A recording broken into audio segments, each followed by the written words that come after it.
Well, it was frightening on a couple of levels, because I've never in all the time I've been coming to London and to Sammy Davis Jr. kept a storage unit under a fake name.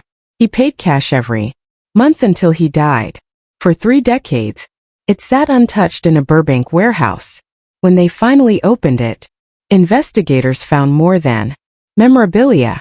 There were letters about his real mother's identity, tapes of conversations that could destroy careers, and proof of what really happened with Kim Novak in 1958. He documented everything. After 30 years of silence, the truth is finally out. Sammy Davis Jr. was born on December 8, 1925, in Harlem, New York City.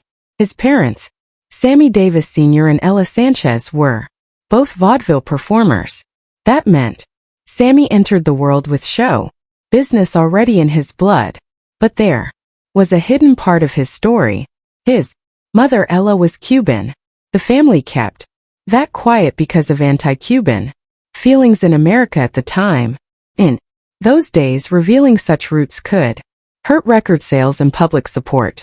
Even as a newborn, Sammy's life was shaped by racism and the need to hide parts of who he was. Harlem, alive with the energy of the Harlem Renaissance, became his first stage, setting the tone for the rest of his life. By age 2, Sammy was already performing with the Will Maston Trio, the act led by his father and family friend Will Maston. Most toddlers played with toys.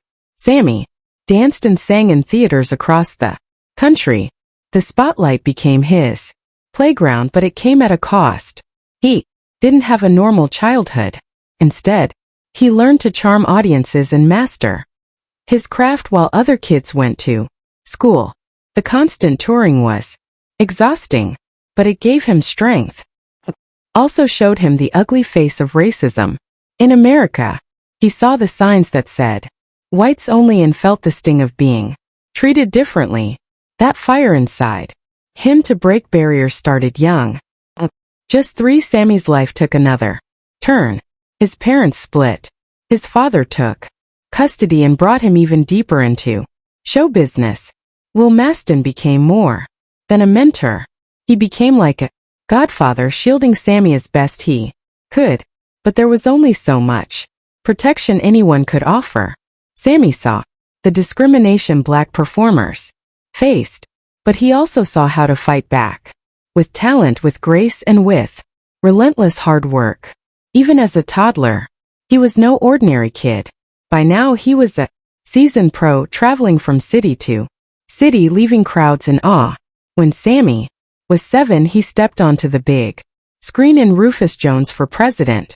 He acted alongside Ethel Waters in a film that dared to imagine a black boy as president.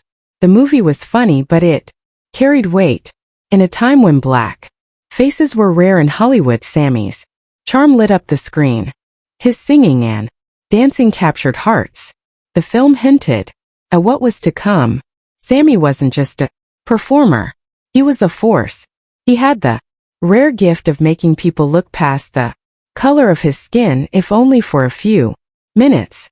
But the life of the stage meant sacrifice.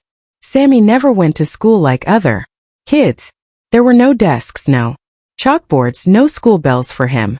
His learning came from the road, from books he found, from the people he met, from the stages he owned. He taught himself languages, instruments, and skills that no classroom could offer. His hunger for knowledge matched his hunger to perform. He proved that greatness doesn't always come from a schoolhouse. It can come from passion, grit, and a mind that never stops wanting to learn. In 1943, everything changed. At 18 years old, 5'6" and 120 pounds, Sammy was drafted into the U.S. Army. He left the safety of the stage and entered a world that was far crueler. He joined one of the first integrated units, but the promise of unity was a lie. The army was filled with racism. The first soldier he met called him a slur. The brutal truth hit him hard. His talent meant nothing in uniform. He fought to survive, facing fights and hate almost every day. The army was supposed to build men. For Sammy it broke his innocence.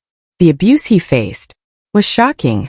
Once white soldiers kidnapped him and painted him white from head to toe, mocking everything he was. Another time they tricked him into drinking beer laced with urine. Some nights they urinated on him. His nose was broken 3 times. And they weren't done. They humiliated him by forcing him to perform scrawling slurs on his forehead before shoving him on stage. The cruelty was endless, designed to crush him. One night soldiers tied him to a tree in the freezing cold. He stood there helpless like so many victims of racial terror before him. The cold bit into his skin, but the pain went deeper. It was a message. No matter where you go, no matter what you achieve, remember your place. The army didn't protect him. It looked the other way. That night stayed with him forever. A scar on his body and his heart. It got worse. In one savage attack, a group of soldiers beat him so badly he spent 3 days in the hospital. The beating wasn't random, it was a punishment. But no one was held accountable. The army that was supposed to unite Americans let the hate fester. Sammy lay in that hospital bed, realizing he had to survive on his own strength. The pain drove him to dark places. He thought of ending it all. The weight of hate, the endless cruelty, it almost broke him. But something pulled him back. When he joined the army's entertainment unit, he found his weapon, his voice, his dancing, his showmanship. Even the men who hated him couldn't deny it. Their applause gave him power. When Sammy Davis Jr. came back from military service in 1951, he was ready to take on the world. He had fought for his country, and now he wanted to fight for his place in show business. That chance arrived at Kiro, the most glamorous nightclub on Sunset Boulevard. It was March 1951. Sammy, as part of the Will Maston trio, opened for Janice Page. The night was magical, but after the Academy Awards that same year, something incredible happened. The room filled with stars like Humphrey Bogart, Lauren Beale,